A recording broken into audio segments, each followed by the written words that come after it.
Sería una bendición poder pedirle al hermano Guillermo que nos abra esta sesión en oración. Dándonos un saludo, Guillito, bendiciones. Amén, amén. Hermano Rodrigo, por favor, todos los compañeros, qué alegría cada encuentro, ¿no? Ahí veo muchas caras muy felices.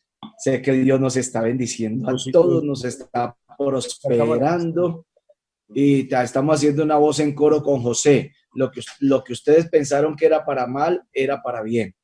Eso es todo lo que hemos escuchado. Gracias a Dios. Gracias, amado. Voy a orar entonces para que empecemos. Oremos. Señor y Padre nuestro, alabamos tu nombre. Gracias, Jesús, porque tú nos das la bendición, el privilegio de sentarnos en esta compañía tan especial y aprovechar el don que has dado a nuestro hermano Rodrigo, Jesús, para ser instruidos. Glorifícate en esta tarde dándonos sabiduría, entendimiento, conocimiento. Tú eres la fuente, Señor. A ti venimos, usa a tu siervo y danos a nosotros el poder retener la enseñanza. En el nombre de Jesús. Amén. Amén. Aleluya. Amado, gracias. Gracias, Guillito, y me alegra tenerlo por ahí bien tempranito. Así me da menos miedo. Amén. Vale, compañeros. Entonces reiteramos la recomendación. Sea juicioso con el micrófono, por favor. Y eso nos dará, obviamente, muchísima más elegancia. Recuerden que estamos grabando, que los audios se les están enviando para que ustedes hagan el repaso. Y pues eso nos dará entonces mayor calidad en el video y en el audio. Y también nos dará muchísima concentración. Estos temas necesita uno tener mucha concentración, tanto el que lo está dictando como el que está ahí al frente, para no perder el hilo. Entonces, por respeto a quienes están ahí al frente, que ya son bastantes, les invito pues a ser muy juiciosos con el micrófono. Bienvenidos todos a esta sesión, ya la número 7. Gracias a Dios ya vamos en la número 7. Esto realmente nació como un ensayo, pero ha ido tomando forma y gracias a Dios yo creo que todos aquí estamos aprendiendo. Vamos entonces a darle piso a la clase de hoy.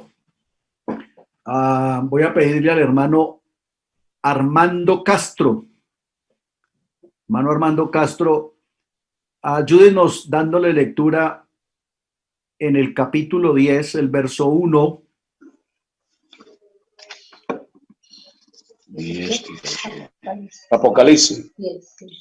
Apocalipsis 10, 1 y 2. Dice así: vi descender del cielo a otro ángel fuerte, envuelto en una nube, con el arco iris sobre su cabeza, y su rostro era como el sol, y sus pies como columna de fuego.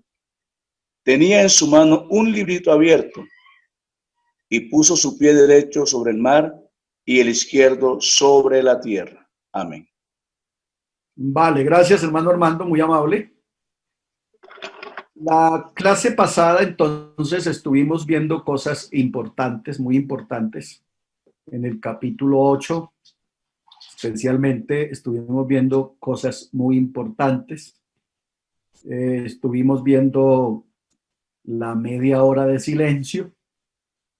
Dijimos que en el capítulo 6, en el capítulo 7, 6 sellos habían dado apertura, faltando un sello para abrirse, que era el sello número 7. En el capítulo 7 no hubo apertura de sellos. Ahí Juan nos muestra dos tipos de gente salva, judíos y gentiles. Y vimos también que comienza entonces el momento amargo para el pueblo de Israel y que los va a llevar al punto de la muerte física para que se cumpla lo que Jesús dijo en el tiempo de su ministerio: el que pierde su vida la ganará, y el que la gana la perderá. Entonces, el capítulo 7 nos dejó eso, el capítulo 8 entonces nos entra en la hora, media hora del silencio, que es el primer sello, a la primera trompeta. Dijimos que esa media hora de silencio en el cielo implicaba tres cosas. ¿Quién se acuerda qué implica? Severidad, indignación y prontitud. Severidad, indignación y prontitud. Dejando claro que el término prontitud no implica que venga a gran velocidad. Prontitud implica es que se va a cumplir en el momento exacto. Hay unos términos ahí cuando vimos lo del río Jordán. Ustedes recuerdan que ahí está el término año, mes, día y hora.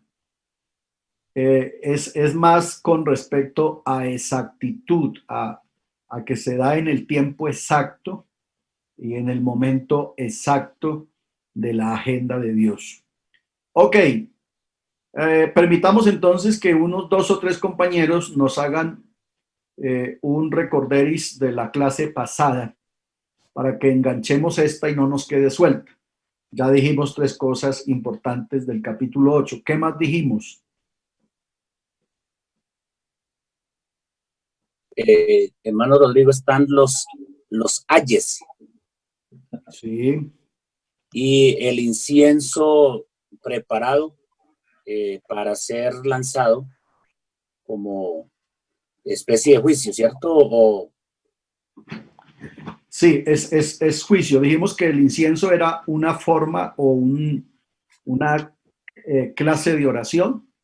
Ajá. Y dijimos que eran las oraciones de venganza que aún no han sido contestadas y que están todas puestas en la redoma.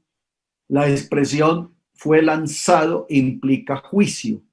Fue lanzado a la tierra implica que es una acción de juicio. Vale, gracias hermano Murcia, bienvenido. ¿Alguien más? Hermano, hablamos de las trompetas. Hermano Rodrigo, usted dijo algo que también de la media hora, que también significaba solemnidad porque el cielo entra en pánico. Eso fue lo que usted nos dijo la vez pasada. O sea que además de severidad, indignación y prontitud, también nos agregó la palabra solemnidad. Es un momento solemne de admiración y de temor a razón de lo que va a comenzar a darse. Dijimos que es una de las razones por las cuales creemos que a partir de ahora entonces entramos a lo que realmente se llama el tiempo de angustia para Jacob. Vale, el hermano Orlando entonces dice que hablamos de trompetas, ¿no? Vale. Hablamos de las trompetas. Sí. Hablamos de las trompetas y se argumentó que los israelitas estaban familiarizados con el sonido de las trompetas. Sí, señor. Se hizo énfasis en el capítulo 8, verso 6, que el sonido de trompeta está anunciando los juicios de Dios sobre la tierra. Se habló de los paréntesis que hay entre los sellos, están interrelacionados, no se pueden mirar por separados, sino que cada paréntesis nos aclara ciertos eventos y de esta manera nos va ubicando en los eventos apocalípticos, etcétera. Okay. Ese serie de 7. Es muy importante tenerlo en cuenta, que la explicación de los paréntesis en el último sello, en la última trompeta y en la última copa implica entonces que están interrelacionados y que apuntan a un gran evento. Vamos a ver si hoy alcanzamos a llegar, creo que alcanzamos a llegar, donde voy a poderles mostrar que realmente están perfectamente relacionados y que por eso no se pueden aplicar sueltos, sino que realmente hace un solo sorbo de juicios en un determinado momento y tiempo. Y ese tiempo tiene que ser escatológicamente en la segunda mitad de la gran tribulación. Muy bien, señores. Entonces, nos vamos a internar en la lección de hoy. Nos corresponde entonces entrar al capítulo. ¿Alguien me dice? Bueno, Capítulo 10. Capítulo 10. capítulo 9. Eso, 9. Todavía no hemos terminado el 9. Ya les voy a poner la gráfica. Entonces, esta figura que tenemos aquí, esta diapositiva, entonces dijimos que es la pintura del capítulo 8. ¿Ok? Dijimos que esa es la pintura del capítulo 8. Entonces está el séptimo sello, está el incensario de oro, que es el del que Murcia estaba hablando, y están las trompetas hasta la 4.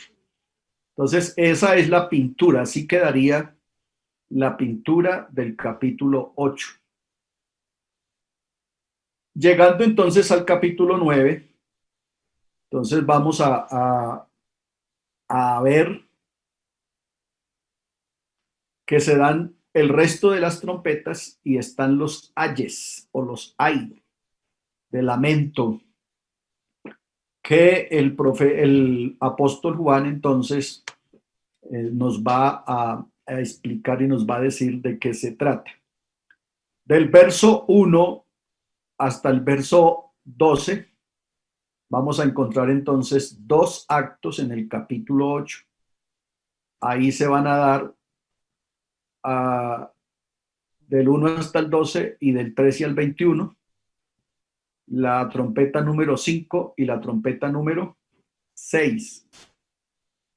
El 666, a partir de aquí, señores, va a comenzar a tener su perfeccionamiento. Eso fue lo que dijimos, ya esto es repaso porque lo alcanzamos a ver. Aquí empieza el 666 a tener su clímax, a llegar a su punto máximo de maldad, de pecado, de perversidad, de ignominia, de rebeldía contra Dios. Estamos pues en el punto culminante de la maldad. El ángel que está en el versículo 1, versículo 2, referido a estrella, es obviamente un demonio que tiene potestad sobre el infierno, sobre el pozo del abismo, que es como el depósito de los demonios. Es un lenguaje netamente espiritual para demonio, y esa nube que sale implica que es como el diablo activando sus ángeles, sus demonios, para incitar al hombre a la guerra, al mal, al pecado, a la maldad, a lo peor que se le pueda ocurrir al hombre. Por eso dice que subió un humo, un humo como de un horno, y oscureció el sol y el aire por el humo del pozo. Entonces es la maldad en desarrollo al máximo. Aquí exactamente quedamos. Entonces hay 4 ángeles, los vimos, 4 ángeles que están atados aquí. Esa expresión atados también dijimos que son demonios que incitan a la guerra. Entonces, estos 4 ángeles que están en el río Éufrates, según el verso 15, y fueron desatados los 4 ángeles que están preparados, ojo, para el día, para la hora, día, mes y año. O sea que Esta expresión de tiempo aquí nos da exactitud, nos tiene la connotación de que Dios es exacto en su profecía.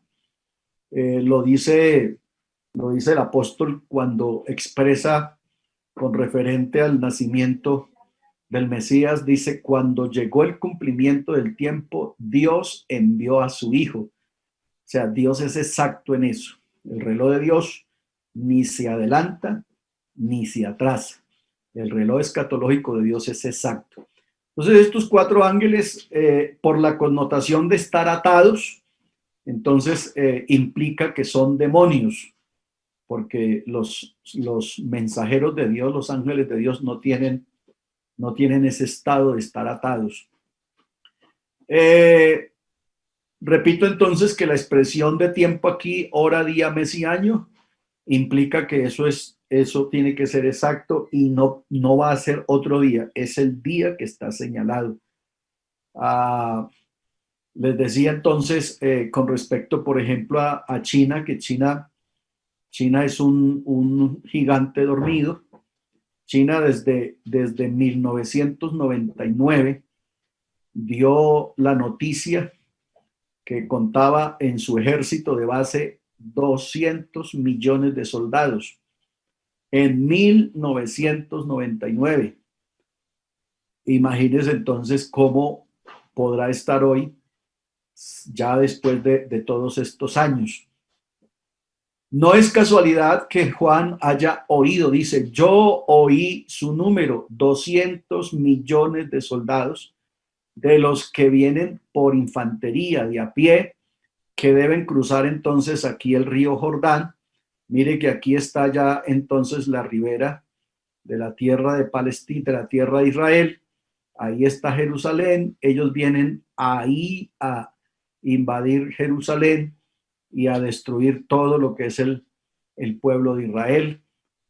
En la cabeza de Rusia. Rusia es el gerente de esta invasión y por eso se llama la invasión del norte. Decimos también que entonces Juan se atreve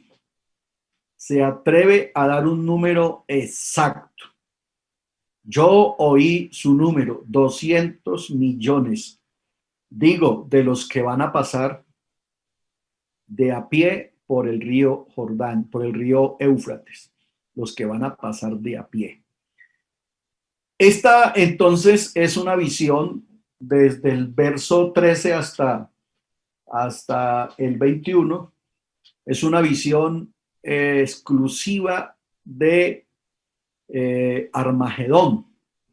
Es una visión, es un panorama tremendo de Armagedón.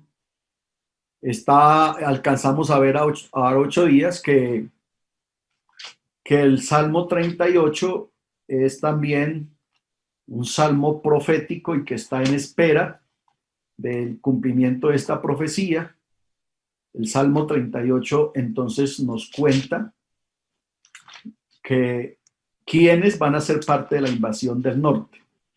Permítanme, yo les leo unos versículos del capítulo 39 de Ezequiel para que confirmemos la magnitud de Armagedón. Ezequiel 39, les voy a leer el verso 9.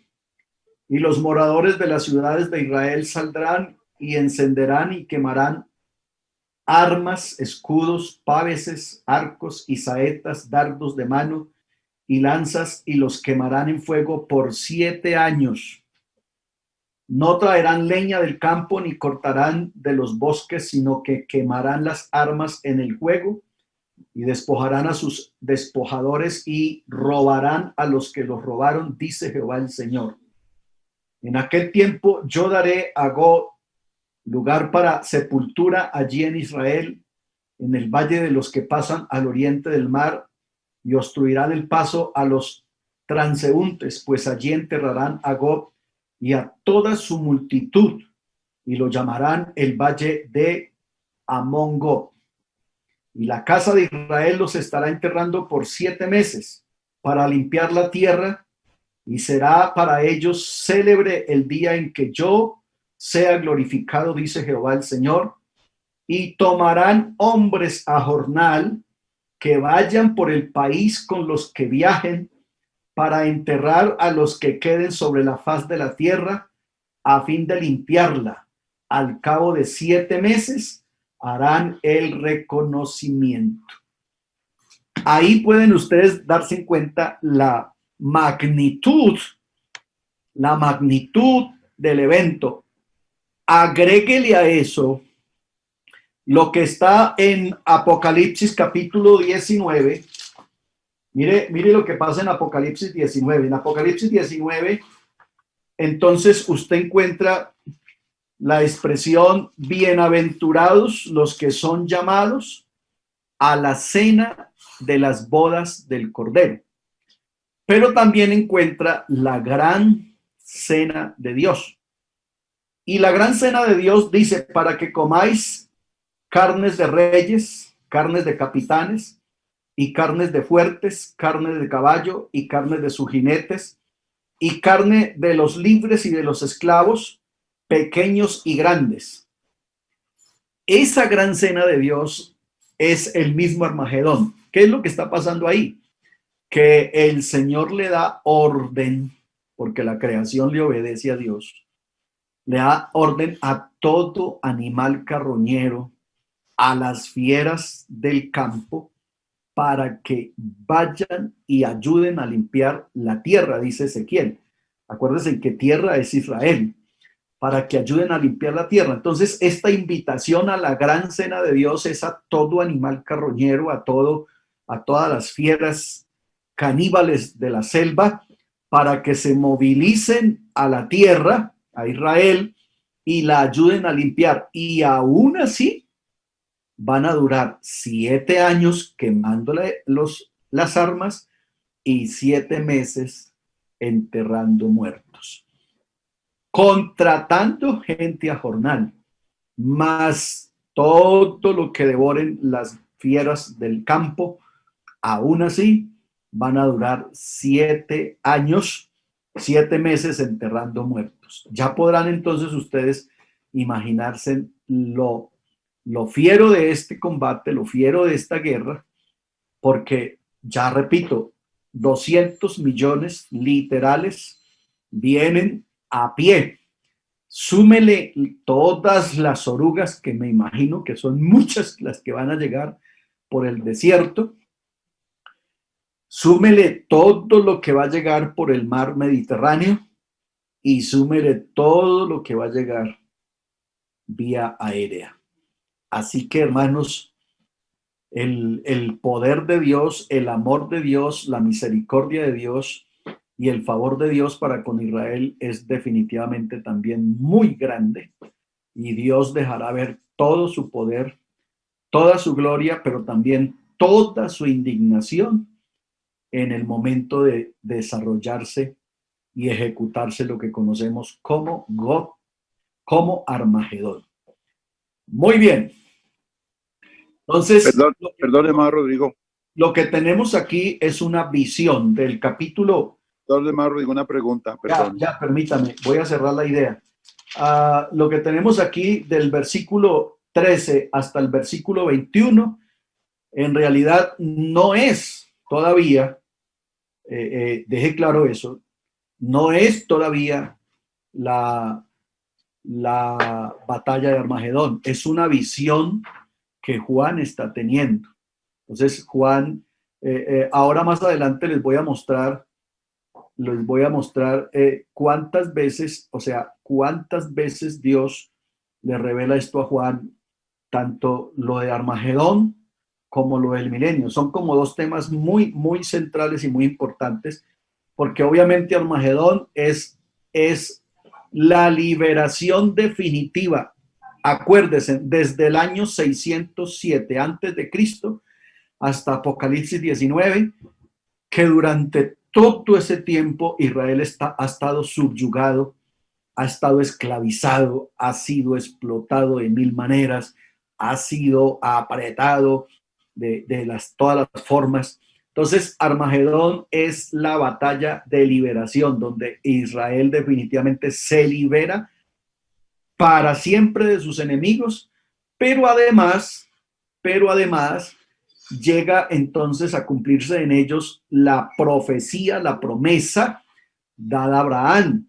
Entonces, creo que les alcancé a decir en la clase pasada que al otro día de Armagedón, cuando ya Armagedón termina, al otro día Israel es 1,000 veces más, 100 veces más grande geográficamente y 1,000 veces más rico, porque entonces ahora ellos tienen todo lo que Jehová Dios le prometió a Abraham en cuanto a tierra, y así como para que sumen 950 pozos de petróleo que se le van a sumar así de la noche a la mañana, más el resto de riquezas que están ahí acumuladas y amontonadas en lo que es el Medio Oriente y la media luna fértil, que es un terreno supremamente rico según la palabra de Dios.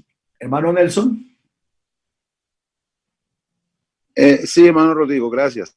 Hermano Rodrigo, es que como nos está diciendo acá que es de Apocalipsis 19, el verso 9, está hablando, pero me llama la atención porque dice que bienaventurados los que son llamados a la cena de las bodas del Cordero.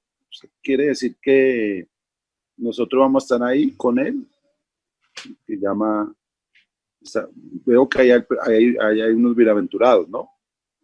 Sí, por eso dije, una cosa es la cena de las bodas del Cordero y otra cosa es la gran cena de Dios. Sí, sí, pero entonces hay alguien invitado ahí. ¿Es la iglesia? Los invitados no es la iglesia, porque la iglesia es la esposa y usted no invita a su esposa al día de su matrimonio. Entonces, los invitados es Israel y las naciones ovejas, pero especialmente Israel. Son los invitados a la cena de las bodas del Cordero. Pero yo les recomiendo que no se me corran así, no se me adelanten. Son menciones que voy haciendo. Por eso yo he dejado de contestarles muchas interrogantes, porque es que el estudio mismo nos va a ir ubicando en el contexto de lo que tenemos que ir estudiando. Entonces, cuando lleguemos allá, vamos a ver los dos eventos, tanto lo uno como lo otro. Aquí les estoy haciendo una mención. Dije que es una visión de Armagedón, no es todavía Armagedón. Armagedón cronológicamente no se puede dar antes del capítulo 19, porque ahí es donde viene el Señor por segunda vez, y el gerente de esa guerra a favor, el comandante de esa guerra a favor de Israel es Jesucristo. Así que no se puede dar antes de que Jesucristo venga a la tierra por segunda vez, ¿vale?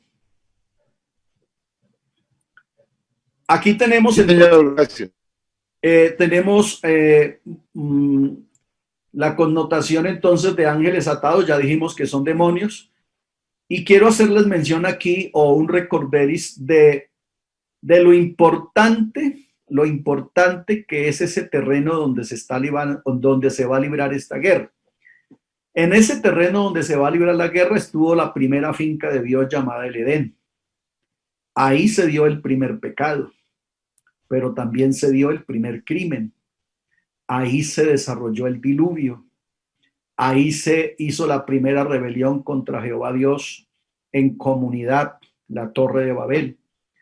Ahí Israel fue cautivo y ahí también se destruyó el pecado en la cruz del Calvario. Entonces, son eventos supremamente importantes. De ahí que ese terreno, por eso es llamado el ombligo de la tierra. El ombligo de la tierra, porque es un punto geográfico deseado, envidiado, y que el mundo entero, cualquier potencia mundial, quisiera tenerlo. No sé si ustedes supieron la noticia que habían varias potencias mundiales reuniendo dinero, reuniendo capital, y le hicieron una oferta a la nación de Israel para comprarles el Mar Muerto, porque en el Mar Muerto están todas las riquezas que ustedes quieran, pero obviamente los judíos son mucho más inteligentes y por supuesto que no lo vendieron. Entonces, Solamente pensando esto que les estoy diciendo, ya se darán cuenta usted por qué el diablo le tiene tantas ganas a esa tierra. Además, porque esa tierra pues tiene una serie de promesas de parte de Dios, unas que ya se cumplieron y otras que están por cumplirse.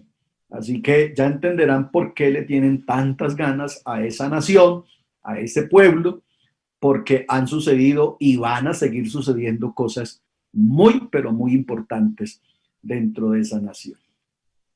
Mire lo trascendental que es Armagedón y el milenio dentro de Apocalipsis. Estas citas bíblicas que tengo ahí, hablan de la visión de Armagedón. Entonces, ¿por qué es tan importante Armagedón en la escatología bíblica y en la literatura apocalíptica? Porque Armagedón es casi, yo no sé si voy a embarrarla, pero voy a decir algo que se me ocurre, es casi como el Calvario para nosotros. En Armagedón, Israel va a encontrar la liberación de sus enemigos, que desde el año 607 hasta la fecha no le han quitado la bota de encima. Pero Armagedón, cuando el Señor Jesús ponga sus pies sobre el monte de los olivos, entonces para Israel se da el grito de independencia, el grito de victoria definitivo sobre sus enemigos para toda la eternidad. Entonces, mire todas las veces que este evento se menciona, y esto nos debe decir, compañeros, la importancia de poder aprender a hacer cronología en Apocalipsis. Porque si usted encuentra todas estas citas, mire en Apocalipsis cuántas citas hay con relación a Armagedón. Entonces, si yo digo que ahí se está celebrando Armagedón, entonces tendría que hacer 7 Armagedones. Ya, mire nomás, solo para tomar una muestra ahí con Armagedón. Entonces, es importante aprender la cronología de la semana 70 para que entonces ubiquemos el evento donde corresponde. Lo que estamos viendo aquí en este capítulo, entonces es una visión, es una toma que Juan está haciendo de Armagedón, pero todavía no es Armagedón, y no lo comprueban el resto de citas que hay en Apocalipsis, más estas 3 que hay en Ezequiel, que son definitivas y contundentes. El 37 a manera de preparación militar y político de Israel, el 38 ya en ejecución, el 39 ya en parte de ejecución, y ya en el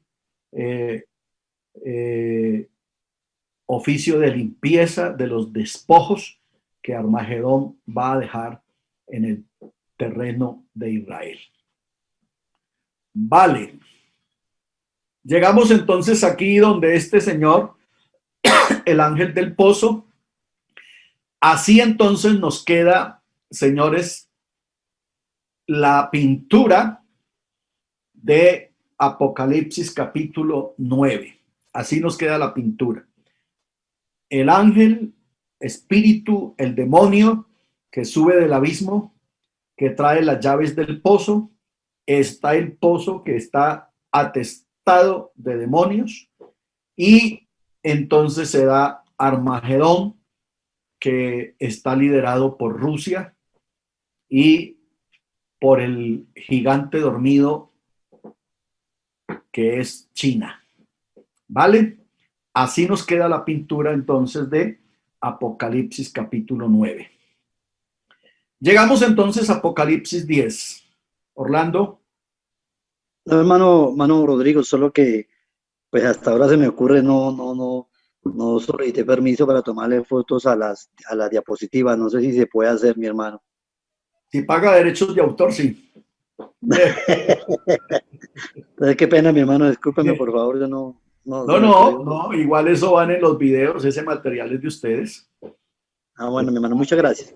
Para ustedes igual va en los videos, no hay problema, hermano Orlando. Gracias, mi hermano. Llegamos entonces al capítulo 10 que nos va a presentar cosas muy importantes y aquí sí que necesitamos abrir los ojos escatológicos porque el capítulo 10 nos va a regalar cosas muy, pero muy trascendentales. Entonces vamos a hablar del ángel y el librito o el libro. Vamos a hablar del encrudecimiento de la profecía, o sea, aquí ya le echaron más candela a la cosa. Aquí se pone ya al rojo vivo el asunto del juicio, se pone aquí bien, pero bien complicado. Es importante entonces que entendamos todo lo que pasa aquí en el capítulo 10, que son cosas muy importantes. Entonces, vámonos con el capítulo 10. Lo primero que entonces el capítulo 10 nos va a contar, desde el verso 1 hasta el verso 7, hasta el verso 6, nos va a dar una manifestación angelical de Jesucristo, de Dios. Veamos las características angelicales. Ese ángel está sobre o en una nube. 2. Tiene el arco iris sobre su cabeza. 3. Su rostro es como el sol. Si ustedes van viendo estas características, son prácticamente las mismas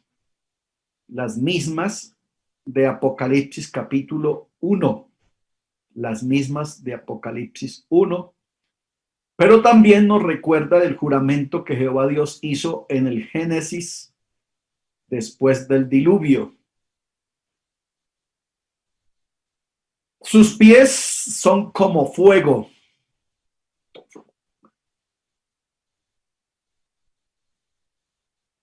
Ruge como ruge un león.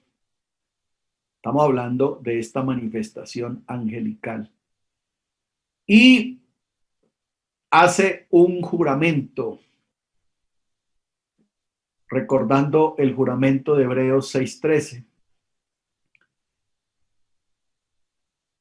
El juramento que él hace es que el tiempo no va más. Mejor dicho, igualito a la expresión del Calvario consumado es. Esa expresión, el tiempo no será más, es hasta aquí llegamos. Cuando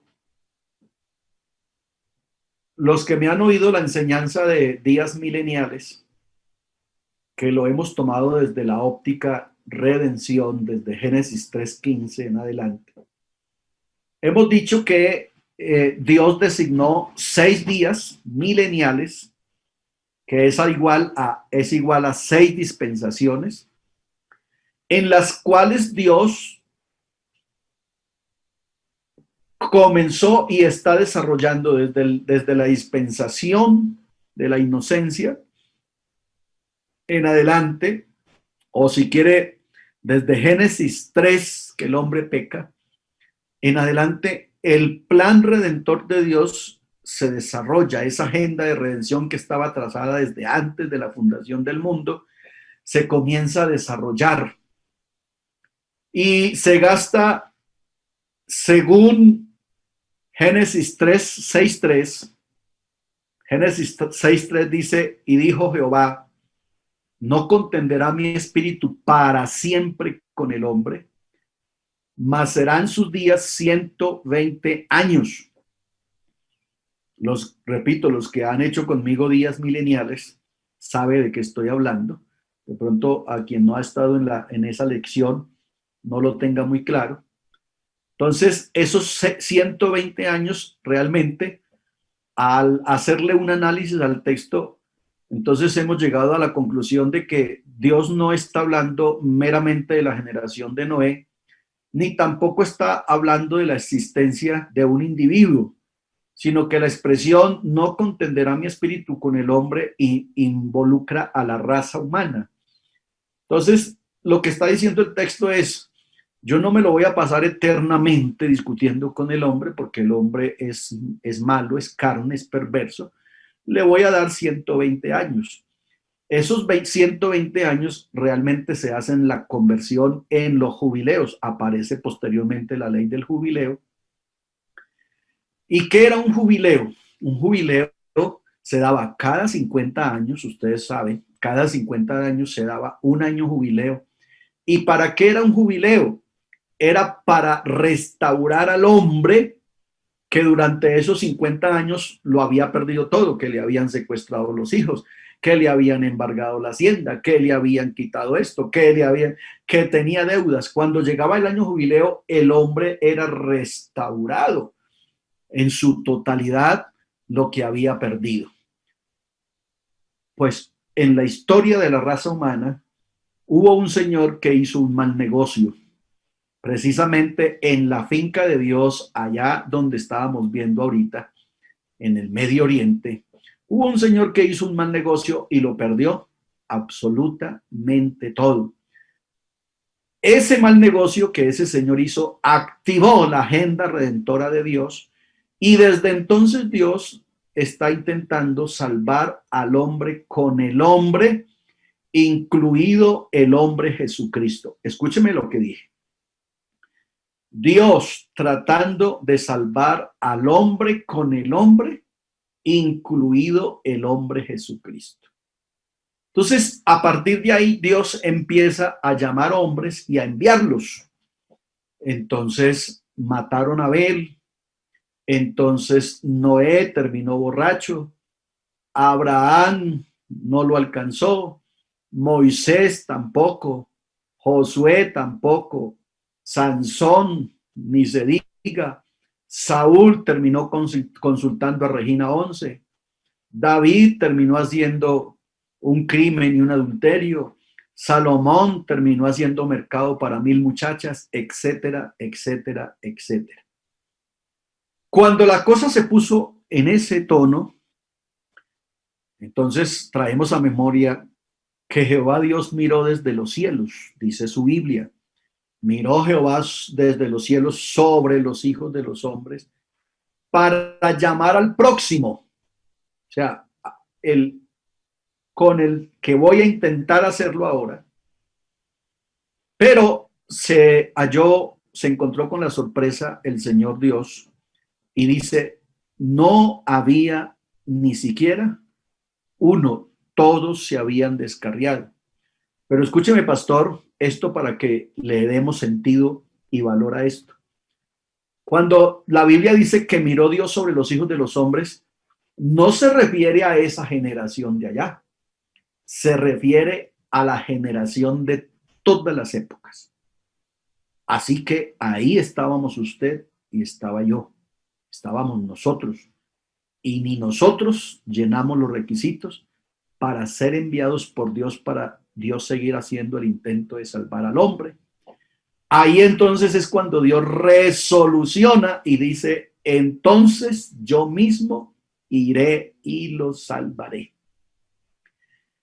Esa encarnación de Dios, esa manifestación de Dios en carne, es la respuesta a la petición que el diablo, en la persona de Goliat, porque el Goliat hace un tipo de Satanás, en la persona de Goliat, ustedes recuerdan que Goliat salía al campamento y decía, denme un hombre que pelee conmigo y nos haga sus esclavos. Ese yo mismo iré y lo salvaré es la respuesta a esa petición. Ustedes recuerdan que Poncio Pilato, cuando salió al balcón, entonces dijo, he aquí el hombre. ¿Cuál hombre? El hombre que estaba pidiendo el diablo para que se le dieran y disputara con él un combate, y el que perdiera terminaba siendo esclavo.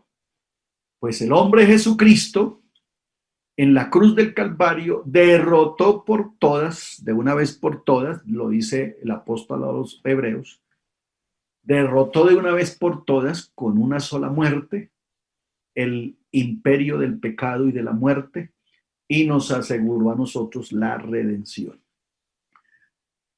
Volvamos al texto. Cuando dice el tiempo no será más, lo que está diciendo es, ahora sí lo que discutimos hace un rato por allá en Mateo capítulo 24, dinos cuándo serán estas cosas y qué señales habrán del fin del siglo.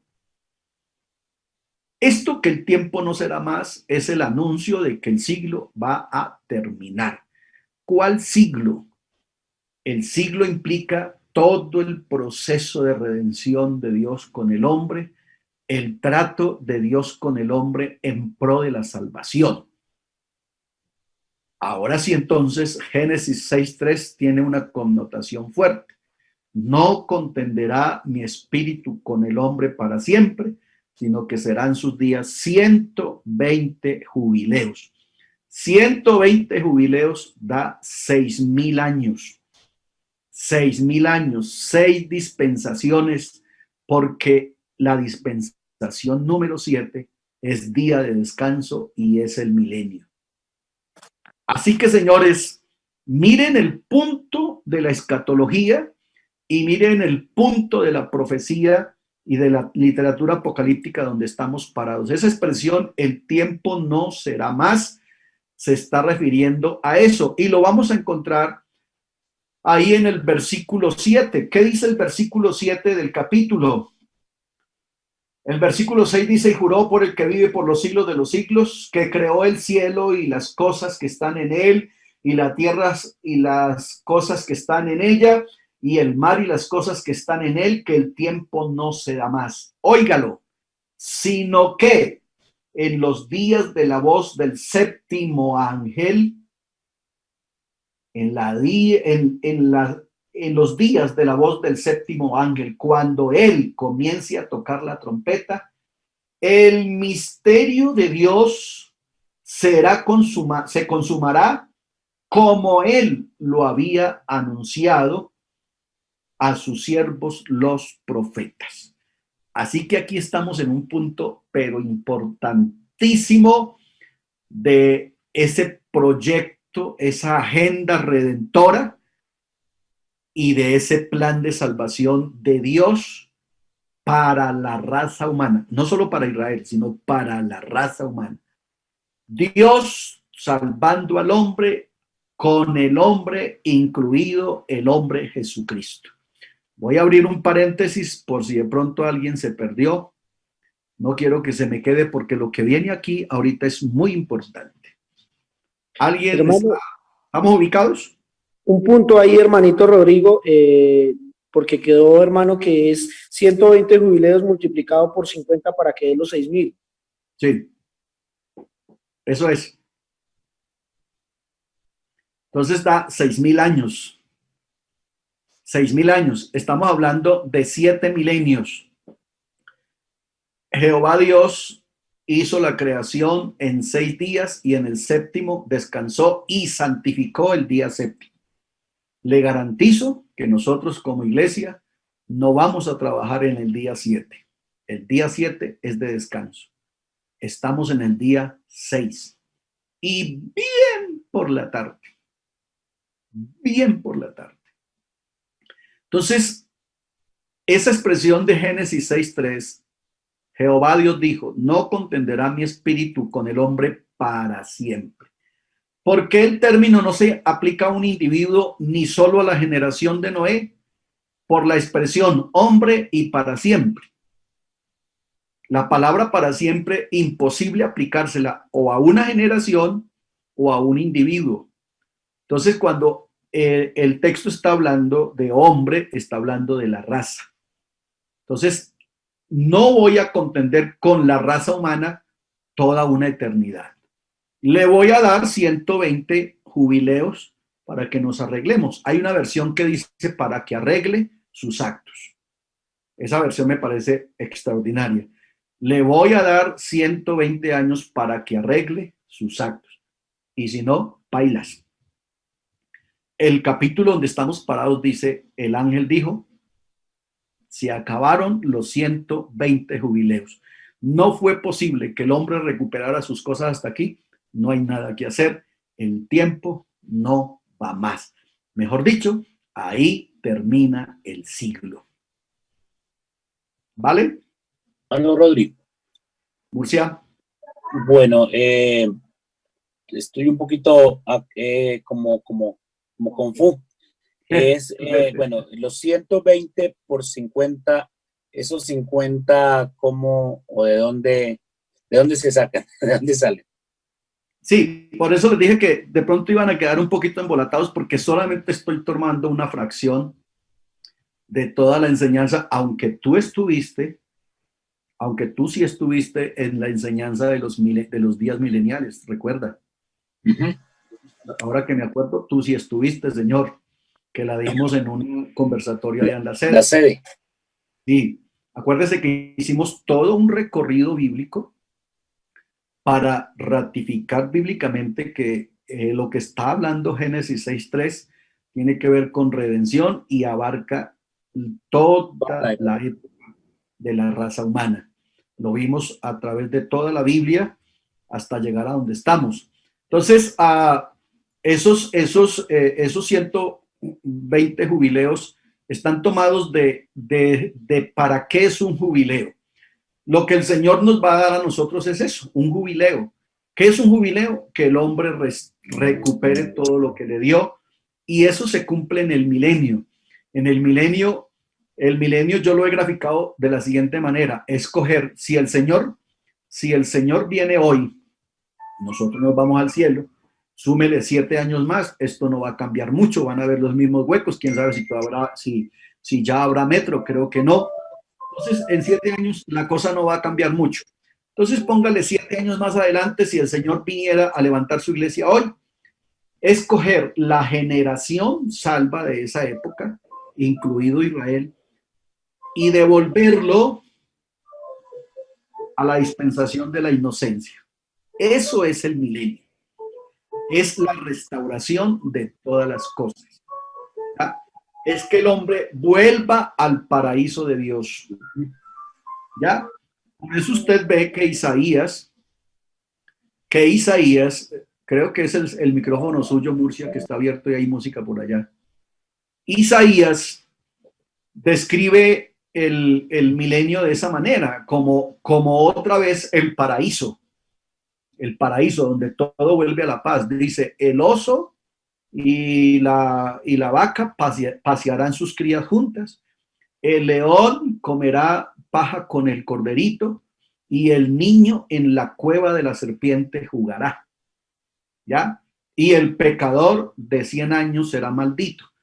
Esa expresión, el pecador de 100 años será maldito, es que las personas tendrán uso de razón, de conocer lo bueno y lo malo, a los 100 años, porque el hombre recupera la longevidad. Me explico. Si usted entra al milenio de 50 años,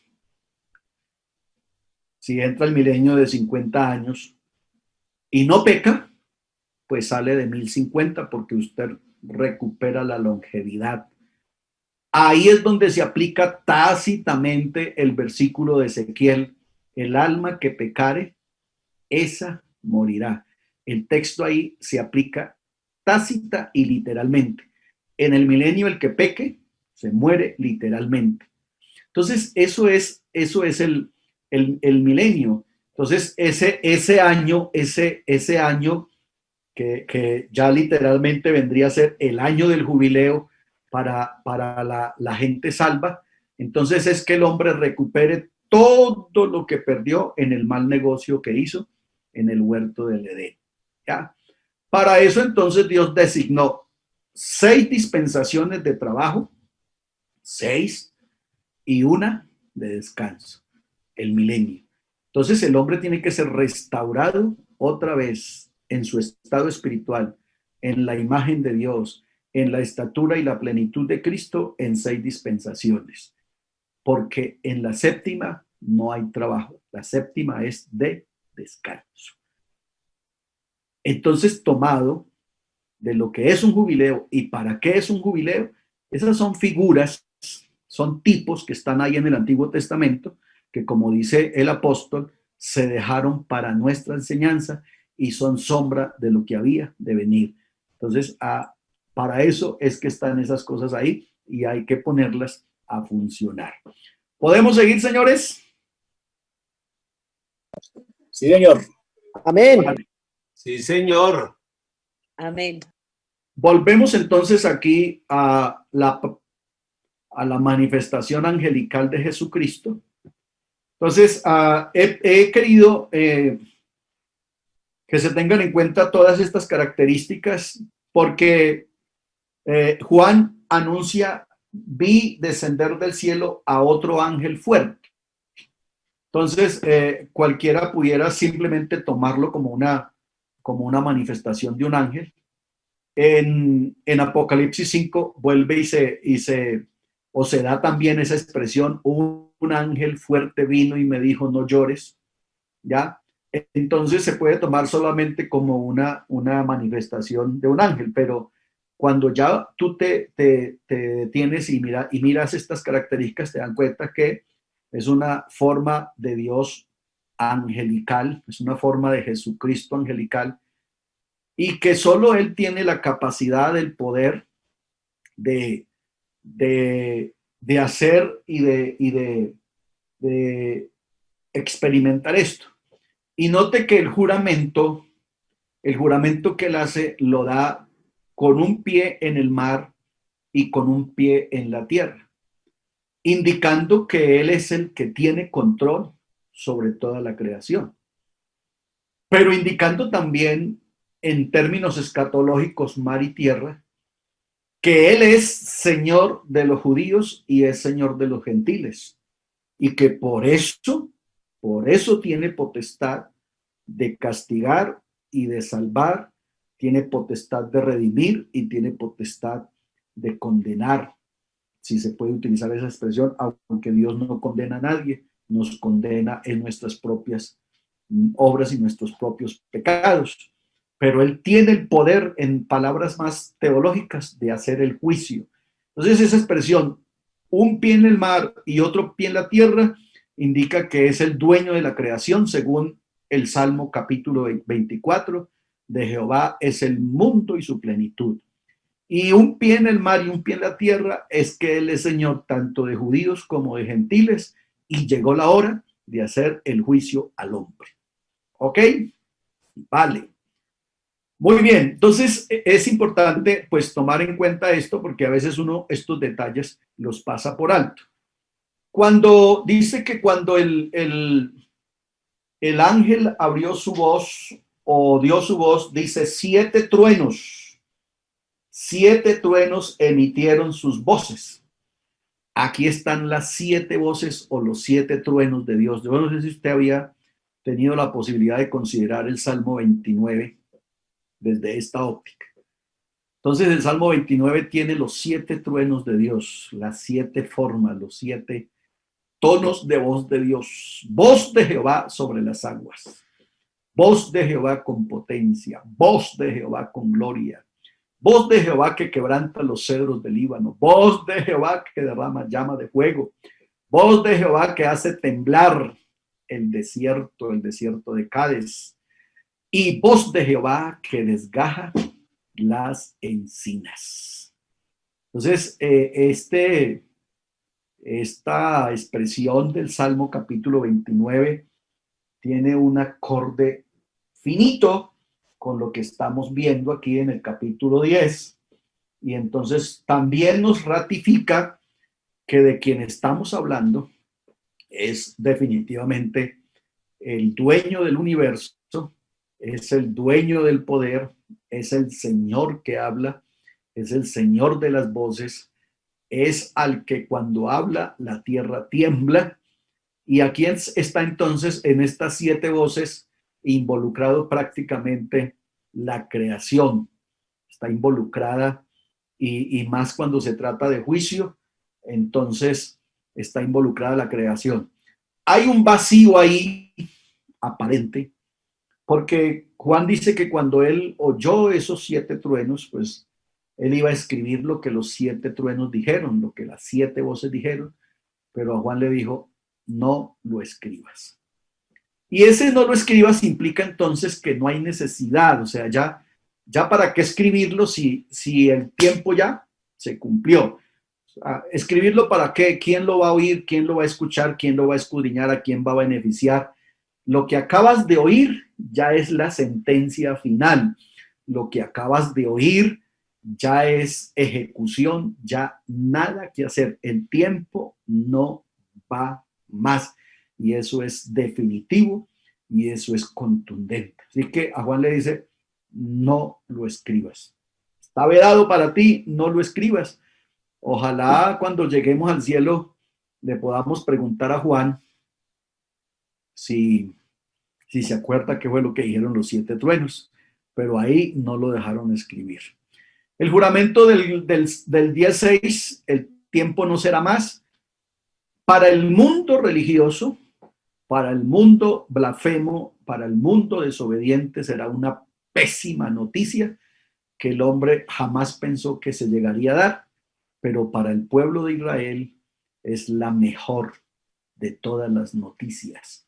Digo para el pueblo de Israel porque la iglesia ya está en el cielo, nosotros no tenemos problema, pero para el pueblo de Israel es la mejor de todas las noticias porque esa expresión, el tiempo no va más, entonces les está asegurando y les está acercando a ellos a su terreno, a su nacionalidad, a su salvación, les está acercando definitivamente la liberación y la salvación física y espiritual, entendiendo que ellos vienen siendo esclavos hace mucho rato. Les dije en una clase pasada que 22 veces dice la historia que Israel ha sido esclavizado, 22 veces esclavizado, fuera de todos los conflictos que a diario el pueblo de Israel tiene que librar con sus archienemigos. Así que Israel está hastiado, está hasta el coto de males, como dice el salmista, hastiada está mi alma. Ellos están esperando que aparezca del oriente el libertador. Entonces, esta expresión, el tiempo no será más, es definitivamente la mejor noticia que se le haya podido dar a Israel en muchos años, porque se le está anunciando prácticamente la liberación. El verso 7 nos va a dejar aquí claros unas cosas muy importantes. Creo que Murcia en la lección pasada preguntaba algo muy interesante, cómo poder comprobar que sellos, trompetas y copas son solo un solo evento y cómo hace uno para meterlos al otro lado del capítulo 12. Estos 2 versículos nos lo van a responder. Entonces dice, sino que en los días de la voz del 7º ángel, cuando él comience a tocar la trompeta, el misterio de Dios se consumará, como él lo anunció a sus siervos los profetas. Note lo que el texto está diciendo. Aquí necesitamos mirar con lupa escatológica. ¿Cómo es posible que si apenas se va a tocar la 7ª trompeta, el programa ya se terminó? Es una pregunta que yo tengo que hacerme como estudiante de escatología, de literatura apocalíptica. ¿Por qué si apenas estamos en la 7ª trompeta falta toda la serie de las copas? ¿Y por qué el programa ya se está terminando? ¿Y por qué la profecía se está cumpliendo? ¿Y por qué el misterio de Dios llegó a su fin? Pues porque el cumplimiento de todo lo que está diciendo aquí y de todo lo que hemos venido diciendo desde el capítulo 6 para acá, lo ejecutan las copas. Entonces las copas ya son la palabra final. Las copas son la reunión de todo lo que hemos venido diciendo. En las redomas de los 7 ángeles está depositado uno por uno el juicio de Dios en diferentes direcciones, la creación, los hombres, al mismo Israel, etcétera. Pero lo que está diciendo aquí es que la trompeta, la última trompeta, entonces da liberación al primer ángel para que haga ejecución, ahora sí, del juicio. Por eso la expresión con juramento. O sea, ni porque te arrodilles va más. El tiempo no va más. Toquen la última trompeta y el plan, la agenda de Dios está ejecutada. Eso nos dice entonces que sellos, trompetas y copas son una sola cosa, solo que el uno revela, el otro anuncia y el otro ejecuta. Vamos hasta ahí, señores. Aquí obviamente nos tenemos que hacer la pregunta del siglo, y esta es, además de escatológica, teológica. ¿Cuál es el misterio de Dios?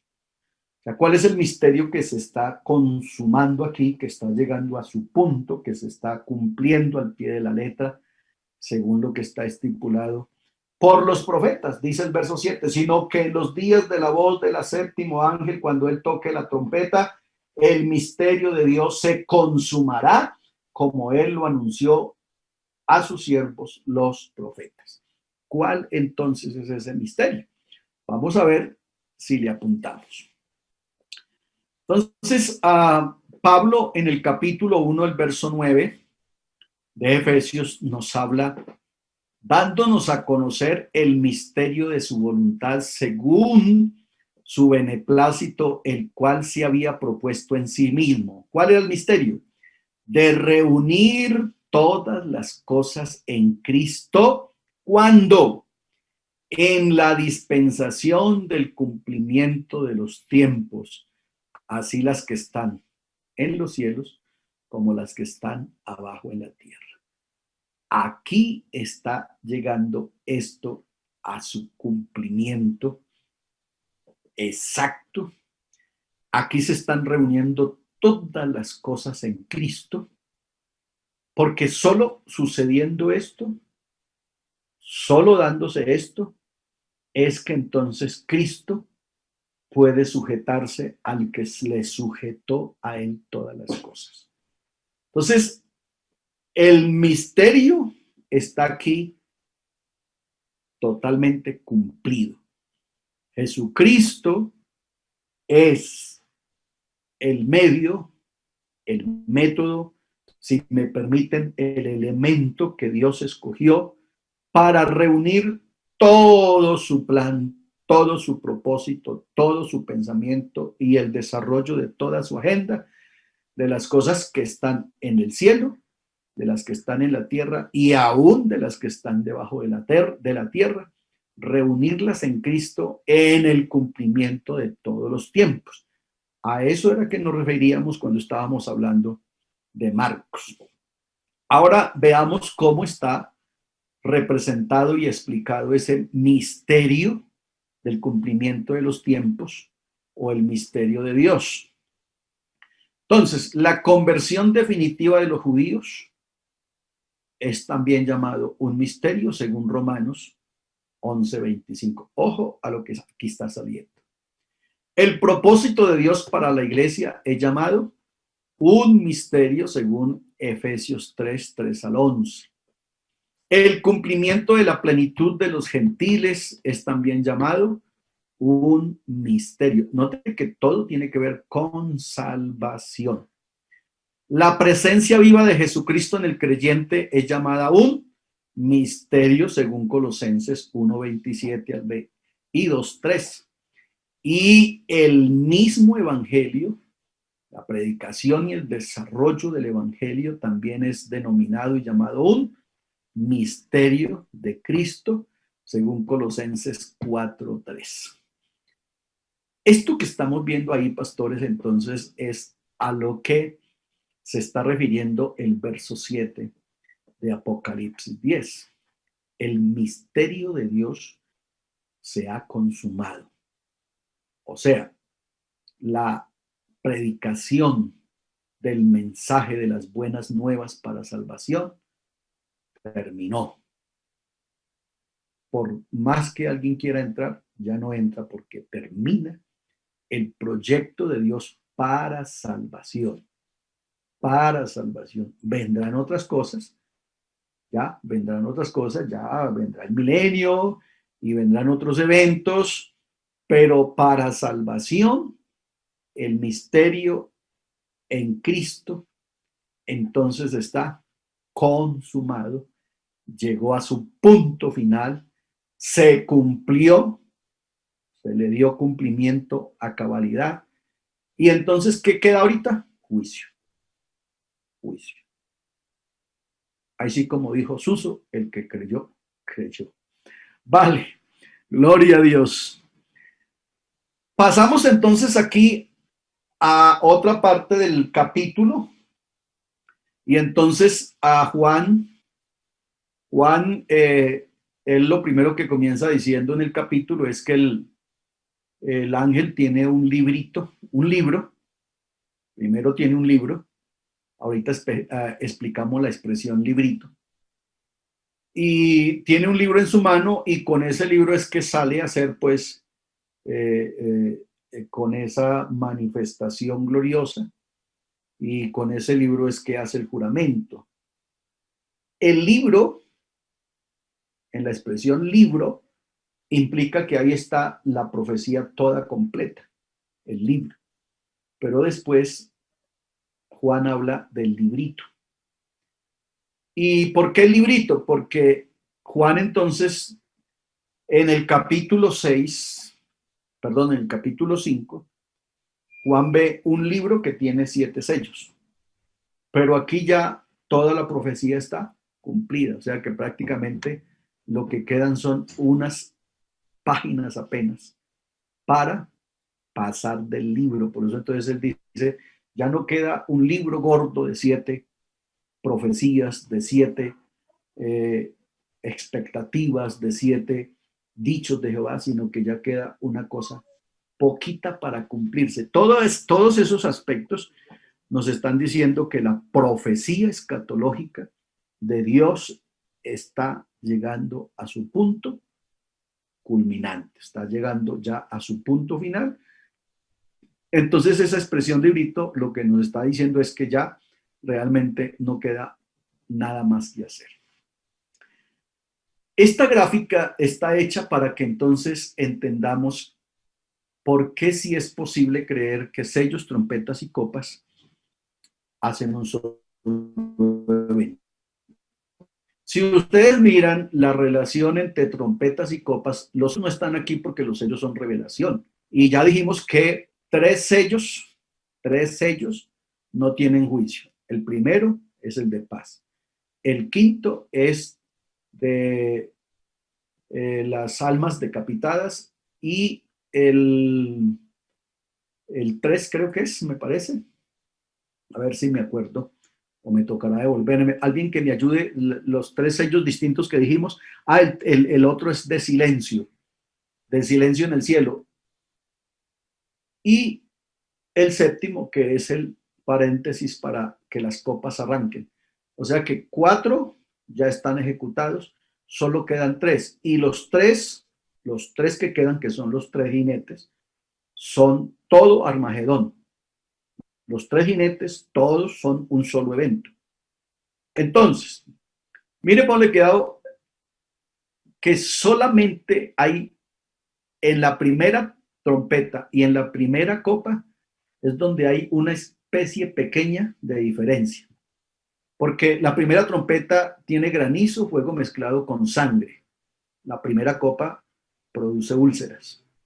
La segunda trompeta va al mar y el mar se convierte en sangre. La primera copa va al mar y el mar se convierte en sangre.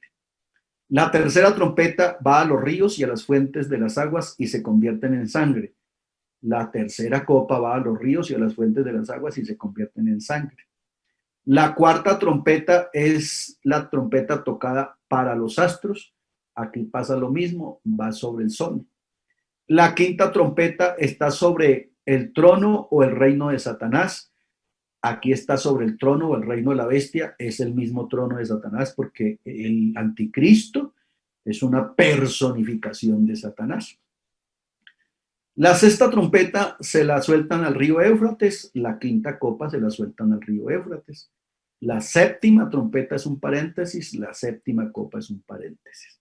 Así que, señores, esto no lo habíamos visto allá porque hay que verlo en su momento. Aquí entonces estamos ahora sí ratificando lo que hemos venido diciendo desde el capítulo 6. Sellos, trompetas y copas, todos apuntan a un solo evento y se tienen que dar es después del capítulo 12. Después del capítulo 12, para que se ratifique lo que está diciendo el capítulo 10. ¿Ya? Cuando dice el tiempo no va más, es porque lo que sigue de ahí en adelante es mero juicio. Dije mero juicio, solo juicio. Ya no hay nada, otra cosa, solo juicio. Ya ahí es la última parte, la última acción ya de Jehová Dios. Aquí está la gráfica para ratificar lo de los sellos. Dijimos que 3 sellos son de características diferentes. El 1 es el sello de la paz. Se gasta en los 3 primeros años, 3 años y medio. El sello 5 de los decapitados por causa del testimonio de Jesucristo no es juicio. Y el sello 7, que es el sello del silencio, iniciando el capítulo 8. Decimos que 3 sellos son diferentes, el 1, el 5 y el 7. Y el sello 2, el 3 y el 4, el sello 2, 3 y 4, sello del caballo bermejo, sello del caballo negro y sello del caballo amarillo, todos hacen Armagedón. ¿Ya? Todos hacen Armagedón y Armagedón solo se da hasta la segunda venida de Cristo. Es el acto que sigue una vez Jesús ponga sus pies en el Monte de los Olivos. Y el sello 7 lo conocemos como la visión general o el paréntesis que se da entre la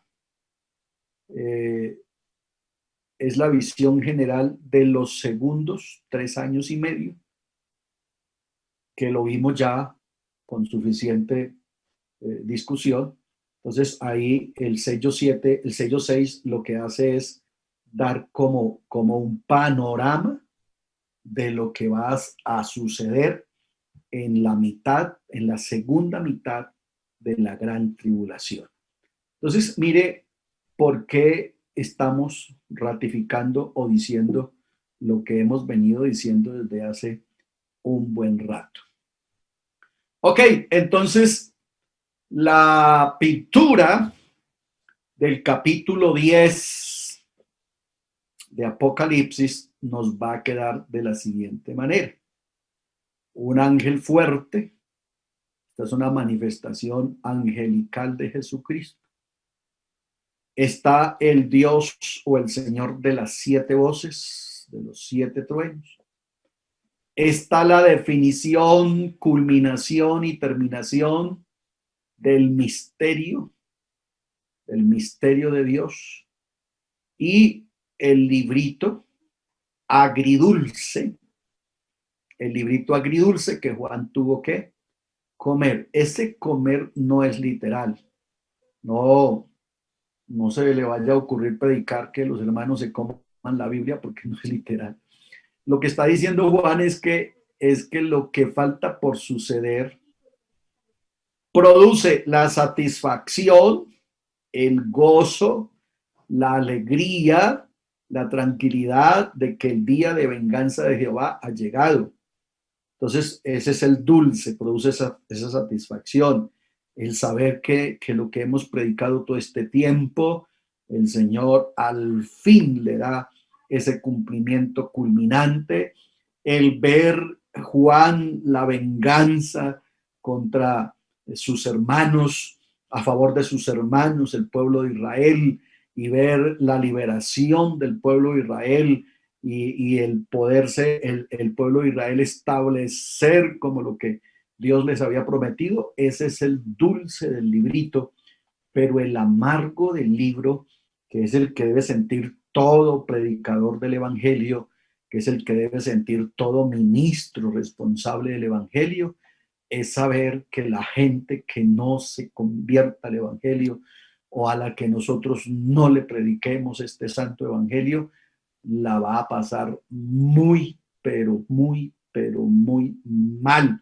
Y a nosotros eso nos tiene que saber amargo, porque a nosotros Dios nos ha encargado el evangelio, el ministerio de la reconciliación, y hemos de luchar y de velar y de esforzarnos por hacer que los que han de ser salvos entren a este proyecto de salvación, porque lo que viene en esa expresión agridulce, lo comí y en mi paladar fue dulce, pero cuando lo hube tragado, amargó mi vientre. Esa amargura es que Juan está viendo el juicio, el ardor, porque ahora el juicio está al tono, al rojo vivo, y entonces él se duele por la gente que incluso de sus hermanos se van a tener que condenar y van a tener que recibir el ardor de esa ira, que entonces ahí es cuando ya los hombres, dice, claman a los montes y a las peñas, escóndanos del que está centrado en el trono y de la ira del Cordero.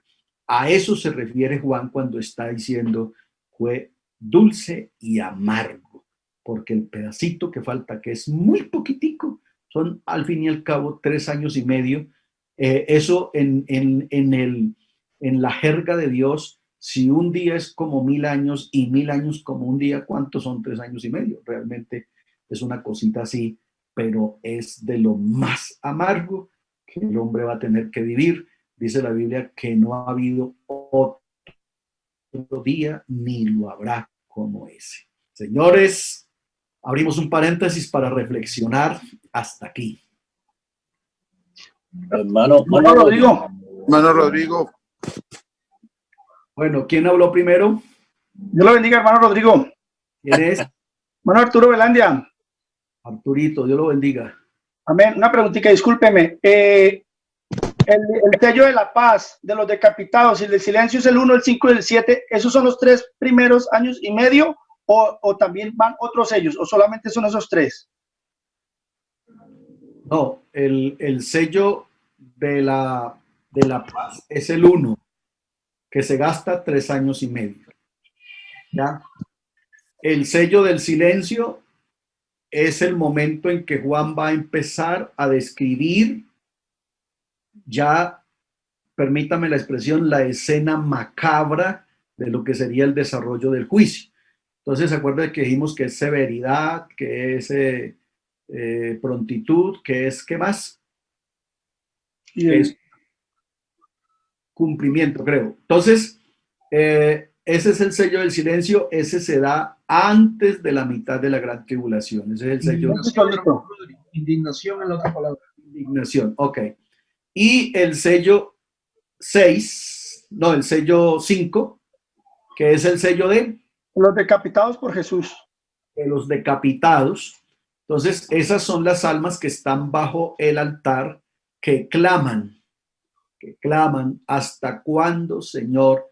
Entonces, esa es la oración. Esa es la oración a la que el ángel le va a poner mucho más incienso para arrojarla a la tierra. Entonces, esa es la oración de la gente que no solamente en el tiempo de la gran tribulación, que es Israel, que va a tener que hacerse sacrificar, sino desde la iglesia apostólica.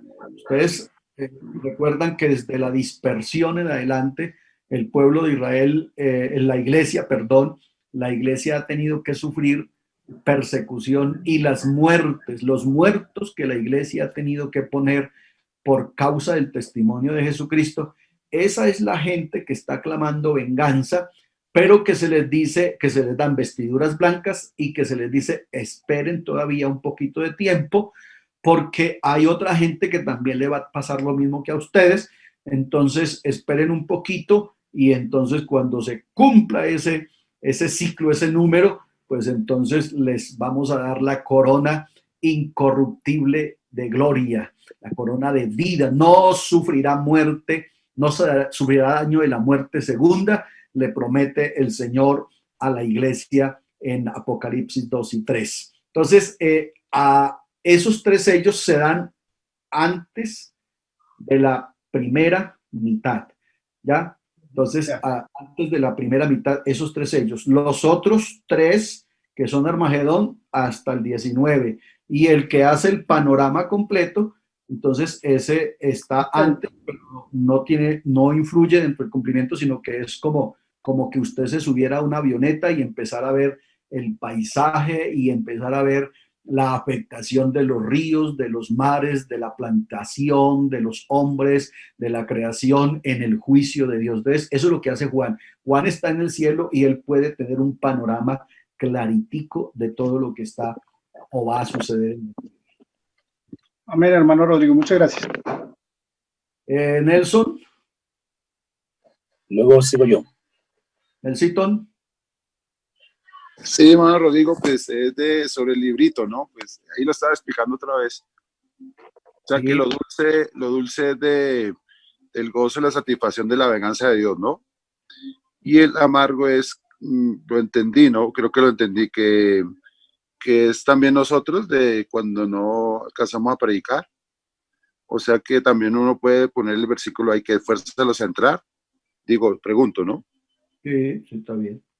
Sí, o sea, es la agonía, es la angustia que nosotros como hombres de Dios, como predicadores del Evangelio debiéramos sentir, sabiendo qué es lo que le viene al mundo y no cumplir la tarea. Y es el dolor que debemos sentir cada vez que nos toca enterrar a un muerto sin Cristo. Es el dolor que debemos sentir viendo a la gente perdiéndose.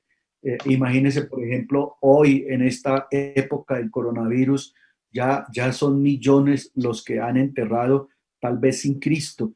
Esa gente, entonces nos debiera doler eso.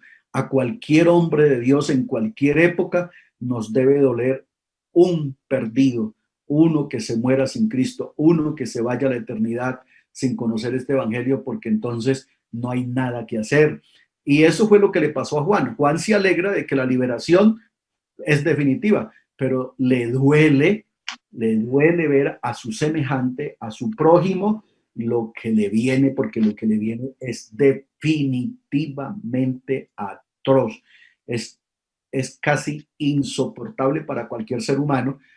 ¿Y por qué el ser humano lo soporta? El otro día yo estaba dando una enseñanza sobre el infierno, sobre la realidad del infierno, y Dios me regaló, me encontré con un artículo de unos científicos químicos y físicos, y ellos se preguntaron si el infierno existe. Escuchen, si el infierno existe según la descripción bíblica, vamos a hacer una consideración científica del infierno según la Biblia. Y ellos llegan a la conclusión que si el infierno existe o va a existir en el término que la Biblia lo pone, ellos concluyen su artículo diciendo que el infierno deberá entonces estar ardiendo a 1063 grados. Escuchen, pastores, escuchen eso. Entonces, cuando yo estaba dando esa enseñanza, alguien me dijo, pastor, eso no es posible. No es posible. Yo tengo también conocimientos físicos y no es posible. Cualquier elemento a esa temperatura se desintegra solo tirándolo así. Y yo le dije, claro, tú tienes razón, pero el problema es que tú no has considerado una cosa que la Biblia sí dice, y es que la muerte, antes de que todos sean lanzados al infierno, la muerte ha sido destruida.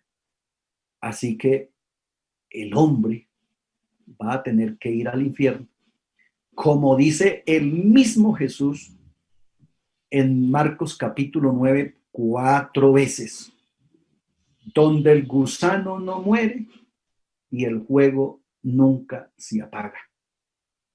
Entonces, a eso es que Juan le está apuntando cuando él come el libro y le sabe a dulce y amargo, porque Juan conoce el ardor de la ira de Dios y conoce lo candente que es el infierno, porque el infierno Dios no lo creó para el ser humano, el infierno Dios lo creó para castigar espíritus, para castigar demonios, pero el hombre por tonto, por desobediente, se ha dejado engañar del diablo y ahora el hombre va a tener que acompañar al diablo en el infierno.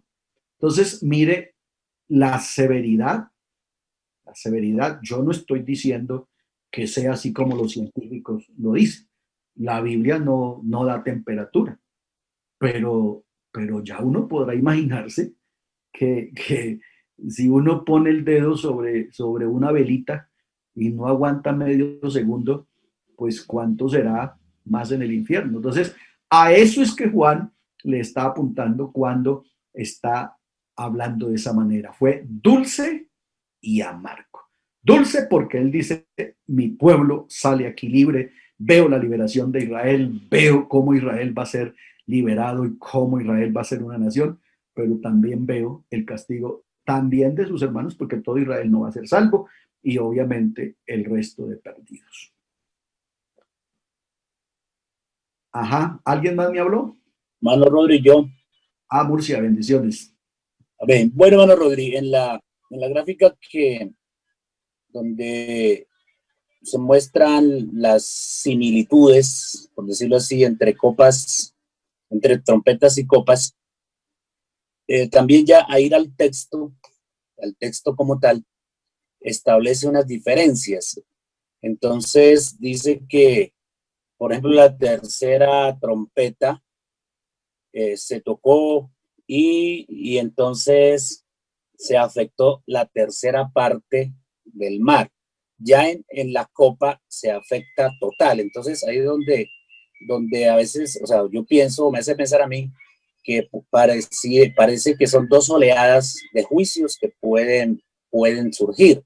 Entonces, unos afectan una tercera parte del mar, de los árboles, en fin, incluso de los astros, y las copas como que llegan a rematar lo que ha quedado, lo que quedó del juicio anterior. Es lo que de esa manera yo lo he concebido. Ok, y es válido, pero usted se acaba de meter en otro chicharrón. Lo que pasa es que acuérdese que cuando hablamos de mar en escatología, dijimos que es naciones. Naciones. Entonces, aquí el escatólogo, el estudiante, tiene que tener, ahora sí, y el punto que usted está tocando, llegamos ahí. Entonces, ahora yo tengo que ver el mar en dos tiempos. El mar, donde tú te has ido a bañar muchas veces, y el mar como muchedumbre. ¿Ya? Entonces, un juicio afecta el mar y el otro juicio afecta la palabra mar en todo el sentido de la palabra, o sea, al océano como al mar muchedumbre. ¿Ya? Entonces, los dos juicios, trompetas y copas, lo que hacen es que hacen esto, se fusionan. Entonces se hiere la creación, pero se hiere también la muchedumbre. ¿Ya? Cuando hablamos de fuentes, entonces esas fuentes, pues es todo lo que el hombre produce, todo lo que el hombre inventa, todo lo que el hombre, pero también son las fuentes de las aguas. Entonces, lo que estamos haciendo es como si dos imanes hacen esto, y hacen que ese juicio sea completo y perfecto. ¿Ya?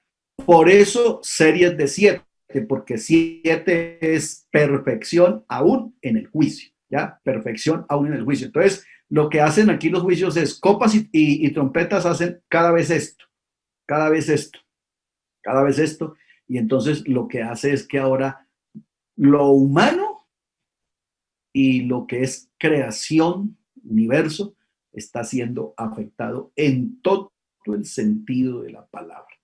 Entonces, perfectamente estamos de acuerdo, Murcia, aparentemente se ven esas diferencias, pero es porque nos hace falta hacer esas ecuaciones, esas uniones, en donde ya entonces lo humano y lo que tiene que ver con la naturaleza sufren el castigo definitivo de Dios.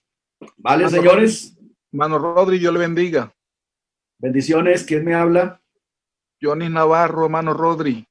Johnny Navarro, pastores, les presento a un directivo del distrito 17. 17, hermano Johnny.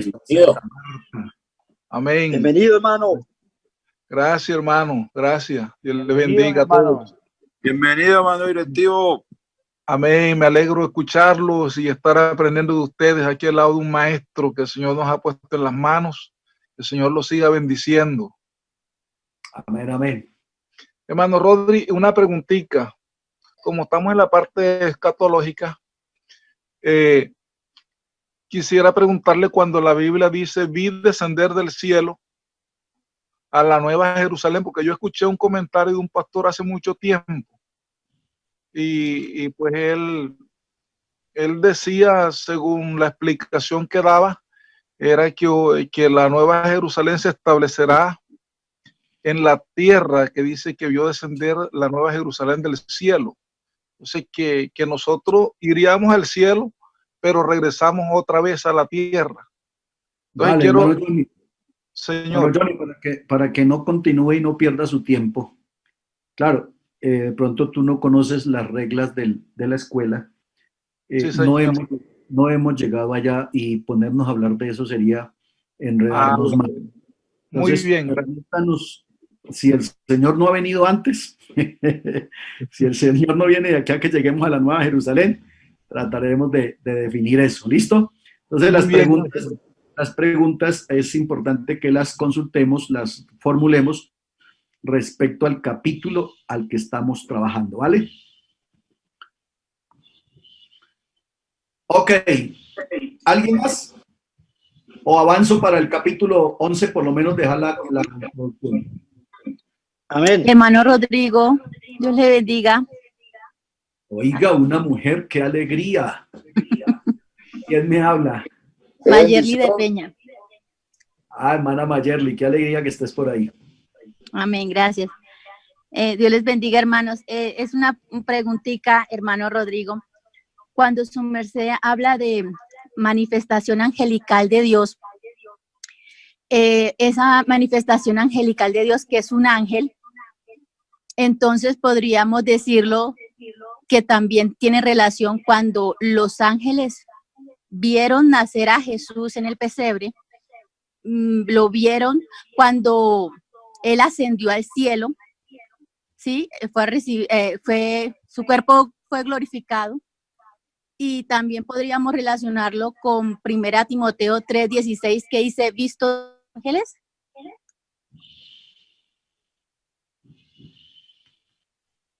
¿Aló? Sí, señor. La pregunta es ¿cuál, hermana Mayerly? Es que cuando dice manifestación angelical de Dios, entonces podríamos relacionarlo. Cuando se dice que los ángeles vieron a Jesús nacer en el pesebre y anunciaron. Ok, ya le copié. No, hermana Mayerly, no. No, porque lo que estamos diciendo aquí es que Dios, Jesucristo, toma forma de ángel. Forma de ángel. Sí, sí, señor. Los casos que tú estás mencionando son ángeles que vieron. En el caso, por ejemplo, del nacimiento de Jesús, entonces dice la Biblia que ángeles dieron buenas de gran gozo diciendo, os damos buenas nuevas, os ha nacido en la ciudad de Belén un Salvador. Entonces, eso no es una manifestación angelical. Entonces, ángeles están dando una noticia, pero aquí lo que estamos diciendo es que Dios toma forma de ángel. ¿Ya? Ya. Por eso Juan dice, vi un ángel fuerte, y da unas características para que el lector de la palabra, hay un equipo que nos está haciendo de la hermana Mayerly. tener dos equipos prendidos y por eso nos hace ese feedback. Entonces, eso es una manifestación angelical, es que hay una especie de teofanía ahí, entonces Dios toma forma de ángel, toma forma de ángel. Las veces que tú me estás mencionando es que hubo ángeles que se hicieron presentes, en el caso del nacimiento, en el caso de Jesús cuando asciende al Monte de los Olivos, en el mismo caso cuando Jesús resucita, que los ángeles le dicen a las mujeres, ¿a quién buscáis? No lo busquen aquí entre los muertos, Él ha resucitado. Entonces, son ángeles que están ahí dando el mensaje, pero en este caso es que Él toma forma de ángel. ¿Vale?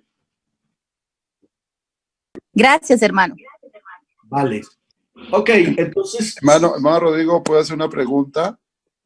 Usted puede, pero la pregunta es de una clase que ya vio anterior. ¿Lo puedo hacer acá o lo llamo personalmente? Yo creo que es mejor que me escriba para que guardemos el orden, ¿vale? Bueno, sí, señor, gracias. Vale, entonces voy a hacer la introducción.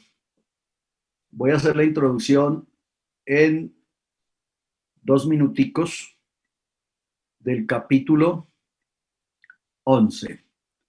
Entonces, así nos quedó la pintura del capítulo 10. Así nos queda la pintura, el ángel, la manifestación angelical, las 7 formas de Dios hablar, vea cómo habla Dios de bueno, el misterio de Dios revelado, o más bien cumplido, no revelado, sino cumplido, llegado al final.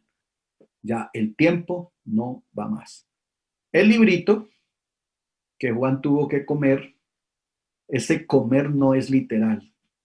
Ese comer es de entenderlo, de interpretarlo y de interpretarlo bien. Y creo que Juan lo hizo de la mejor manera porque eso fue lo que le produjo a él la amargura de ver que el tiempo se acabó y son muchos los que se van a condenar. Entonces eso es lo que hace que Juan le duela en el alma, le sepa amargo, pero también la alegría de ver que el plan de Dios de redención desde Génesis 3:15 hasta el momento produjo resultados, porque según la visión de Juan en el capítulo 7, entonces dice que era una multitud que no podía contar, de todo pueblo, de toda tribu, de toda lengua, que Juan ya los está viendo delante del trono. Entonces, esas dos cosas son las que le producen alegría, pero también tristeza, por los que se pierden, pero por los que se salvan. Vale. De esa manera llegamos entonces al fin del capítulo 10 y el capítulo 11 nos va a presentar el siguiente escenario, la siguiente pintura. Aparece el tercer templo. Este es el tercer templo. Esto no es espiritual, esto es literal. El tercer templo que ha de ser construido al comienzo de la gran tribulación, si no antes, y nos presenta los adoradores que hay en el templo y nos habla también del patio. Esto tiene muchísima profecía y muchísimas cosas que tratar. Nos habla también del misterio de los 2 testigos, del ministerio de los 2 testigos, que también pues hay muchísimas posiciones de la interpretación de los 2 testigos. Vamos a tratar de acercarnos lo más que podamos.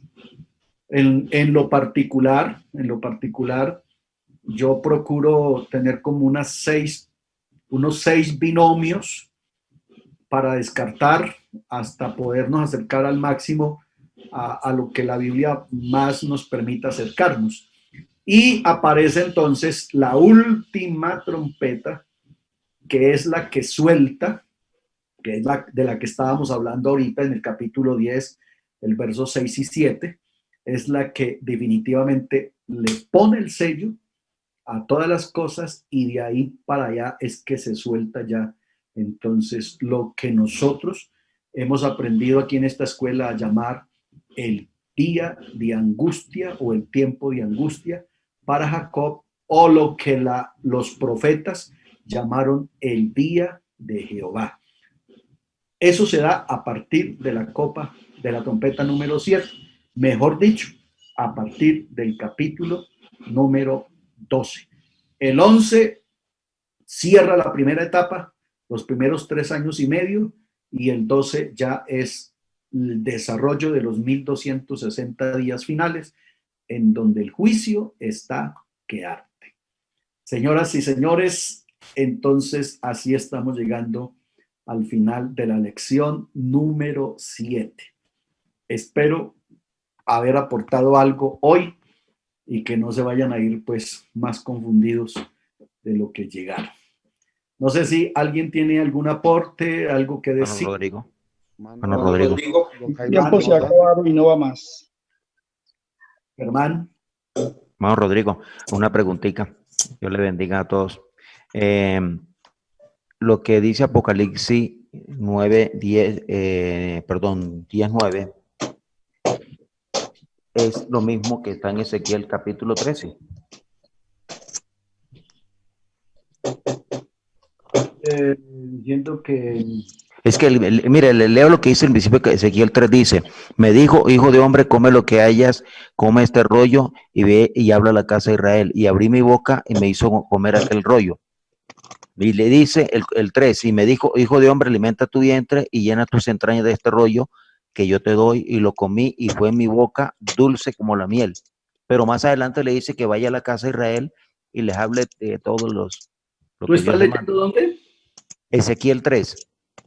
Sí, que sí es lo mismo que 9, ¿sí? Es la profecía. De pronto no es el mismo contenido, pero sí es la profecía. Acuérdense que cuando iniciamos el estudio dijimos que Ezequiel marca el tiempo para los judíos, ¿ya? Entonces, Ezequiel está haciendo el mismo ejercicio de Juan, el mismo ejercicio, no la misma profecía. Acuérdense que el profeta tenía dos oficios, denunciaba y anunciaba. Entonces, cuando él hace la denuncia, entonces es que le duele, le sabe amargo porque ve que viene el juicio y anuncia la posibilidad que Dios les da. Entonces, él les dice, bueno, están haciendo esto, les va a venir esto, pero si hacen esto, entonces el castigo les será quitado. Entonces, la profecía tiene esos dos tiempos, que la profecía anuncia el castigo, anuncia la rebeldía del pueblo y lo que les va a venir, pero también les presenta el favor de Dios. Entonces, ahí está lo amargo y lo dulce de la profecía, porque la profecía anuncia lo que le puede venir al hombre, lo que le puede pasar al hombre si el hombre no se arrepiente. Y como Ezequiel es la profecía exclusivamente para el pueblo de Israel, entonces obviamente que los profetas veían cada vez más cerca el castigo de Dios para Israel, pero ahí se está refiriendo a esas esclavitudes que venían ahí enseguida a razón de que el pueblo de Israel no atendía la voz de Dios. ¿Vale? Gracias, Mano Rodrigo, muy amable. ¿Alguien más me habló? Mano Rodrigo, sí, Joel Espinosa. John, bendiciones. Gracias, amado. Excelente maestro. Una preguntita en lo que hablabas de el libro Agridulce. Usted hacía mención sobre lo que es el infierno, ¿no? La pregunta puntual es, ¿hay algún sinónimo o relación tanto en el Antiguo Testamento con la palabra Seol, en el Nuevo Testamento la palabra Hades, en relación con infierno y lago de fuego, o son sinónimos al castigo eterno, o si se presenta en escenarios distintos en cuanto a los tiempos? Se presenta en escenarios distintos. Sí, cuando hablamos de los escenarios, por ejemplo, en Número dice, y descendieron vivos a el Seol, y la parte de Lucas que dice, y en el Hades alzó los ojos estando en tormento. Entonces, la pregunta es si Seol, Hades, infierno, al lago de fuego es lo mismo o son eventos distintos. Seol significa lugar de muertos. Lugar de muertos. De ahí que eso nos da mucha luz para entender lo que el salmista dijo, no dejarás mi alma en el Seol. Esa expresión del salmista no era David el que la estaba diciendo, era Jesús, que ese es un salmo cristológico. Entonces, ese no dejarás mi alma en el Seol está refiriéndose que Jesús no se quedaría muerto en el sepulcro. Entonces, el Seol es lugar de muerte, ¿ya? Pero ya infierno, que es ya Gehenna, entonces ya tiene la connotación de lugar de castigo, lugar de tormento. ¿Ya? Jairo. Sí, señor, lo estoy escuchando. Vale. Entonces, estás en lo correcto. El Seol es lugar de muertos. Lugar de muertos. Sí. Y ya infierno, Gehenna y otros que se van para infierno, para lugar de tormento, para lugar de castigo, ¿ya? Que ya tiene una connotación más desde la raíz griega. Gracias, amado. Perfecto. Hermano Rodrigo, una pregunta. Rodrigo, realmente una pregunta. Permítame que José había levantado la mano primero. José. Sí, señor. Dios les bendiga a todos. Omar Rodrigo, gracias.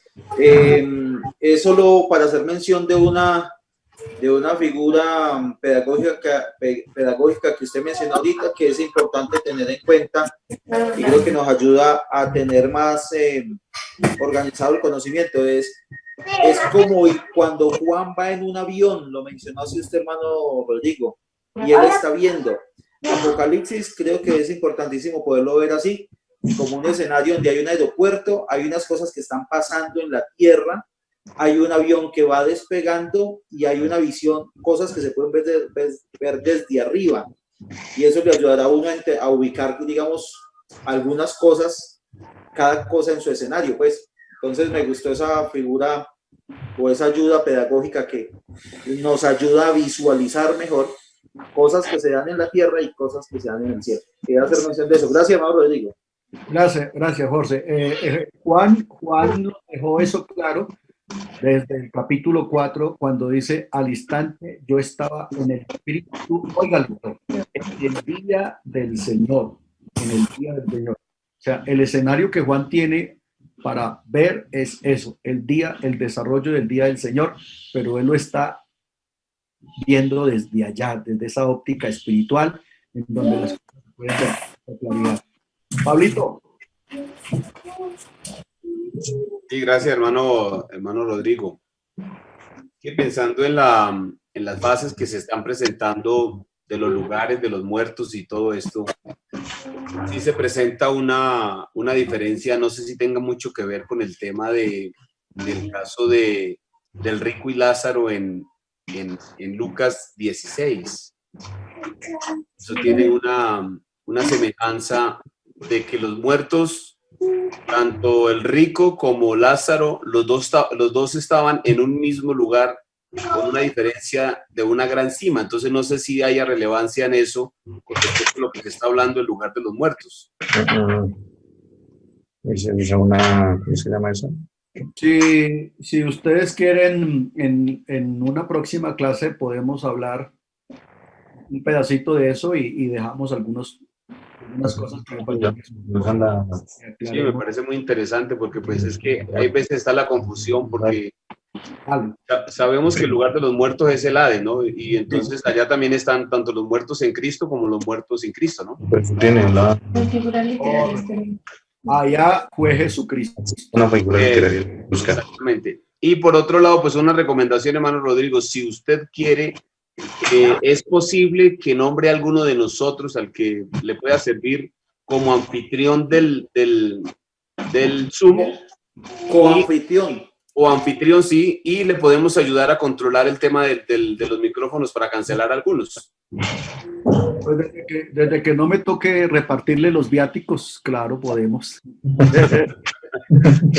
No, eso ya es, alguna reglita hacemos, pero le corregimos eso. Vale. Gracias. Rodri, una preguntita. Una preguntita, mano Rodri. ¿Quién me habló, José? Johnny Navarro, mano Rodri. Johnny, Dios lo bendiga. Amén, hermano Rodri. Es para, yo no sé si usted iba a ampliar un poquito sobre el día de Jehová, cuando la Biblia habla del día de Jehová. No sé si queda para la próxima o usted hasta ahí llegó a esa partecita. Ya lo explicamos. Ya lo explicamos en clases anteriores, creo que fue la antepasada, que hablamos de lo que es el término día de Jehová, a qué hace referencia. Sí, yo quisiera que de pronto me regalara una partecita un poquito más sobre... No, no sea sinvergüenza, escuche el video que usted lo tiene. Hágale, escuche lo que ahí está. ¿Listo? ¿Alguien más? Bueno, Rodrigo. Entonces, llegamos al final de la clase número 7. Muchas gracias por estar ahí. Muchas gracias por seguir tolerando. Muchas gracias por sus aportes que también han sido muy enriquecedores y esperamos que el Señor nos permita seguir estudiando. Así que la invitación es para el próximo lunes a la misma hora y por el mismo canal, comenzando con el capítulo 11 de Apocalipsis. Bendiciones para todos. Dios les bendiga. Gracias, Dios le bendiga. Rodrigo. Gracias, gracias. Gracias, hermano Rodrigo.